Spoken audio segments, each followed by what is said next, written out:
தாஜ்மஹாலுக்கு பூட்டு விழப் போகிறது. தாஜ்மஹாலை பூட்டு போட்டு பூட்ட வேண்டும் என்பதற்காக சங்க பரிவாரங்கள் ஆக்ரா நீதிமன்றத்தை அணுகியிருக்கிறார்கள். அதாவது உருஸ் என்று சொல்லக்கூடிய முஸ்லிம் மக்களுடைய ஒரு கொண்டாட்டம்.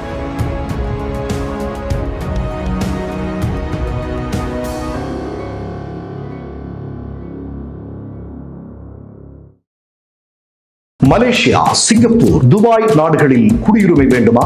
வெளிநாடுகளில் வெற்றிகரமாக இயங்கிக் கொண்டிருக்கும் பெரும் தொழில் நிறுவனங்களில் முதலீடு செய்ய விரும்புகிறீர்களா? பொது வர்த்தகங்களில் ஏற்றுமதி இறக்குமதி செய்ய வேண்டுமா? உடனடி தொடர்பு கொள்ளுங்கள்.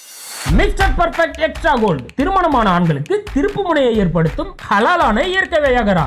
வயதான பலகினமா, சுகர் பலகினமா, இனி கவலை வேண்டாம், உடனே ஆர்டர் செய்யுங்கள்.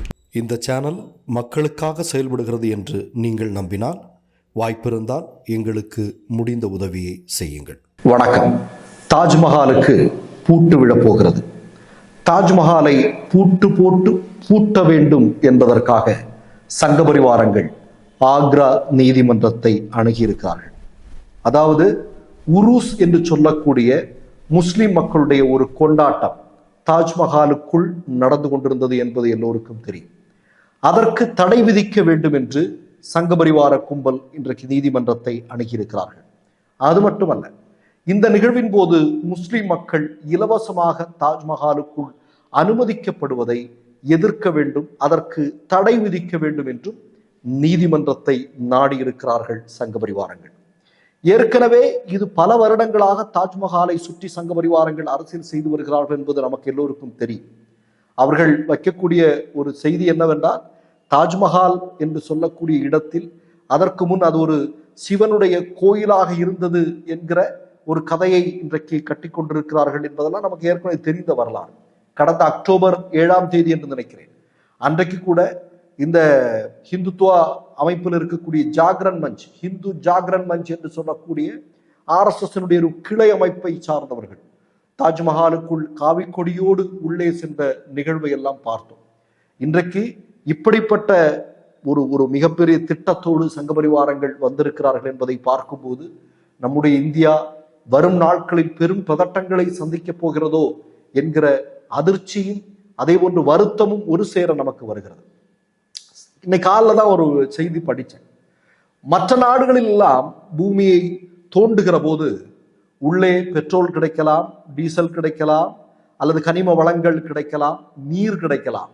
ஆனால் இந்தியாவில் சங்கபரிவாரங்கள் ஆட்சி செய்து கொண்டிருக்கக்கூடிய நேரத்தில் சங்கபரிவாரங்கள் இந்தியாவுடைய மண்ணை தோண்டும் போது உள்ளே முழுக்க கோயில்களாக கிடைத்து கொண்டிருக்கிறார் என்று சங்கபரிவாரங்கள் சொல்லிக் கொண்டிருக்கிறார்கள். என்ன வினோதம் இல்லையா? சரி, இப்ப நான் என்ன கேட்கிறேன்னா, இப்போது தாஜ்மஹாலுக்கு எப்படியாவது பூட்டு போட வேண்டும் என்று சங்கபரிவாரங்கள் நீதிமன்றத்திற்கு சென்றிருக்கிறார்கள்.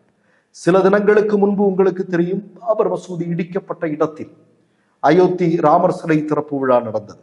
இதோ 2-3 தினங்களாக கியான்வாபி மசூதிக்குள் பூஜை செய்வதற்கு அனுமதி கொடுத்திருக்கிறார்கள்.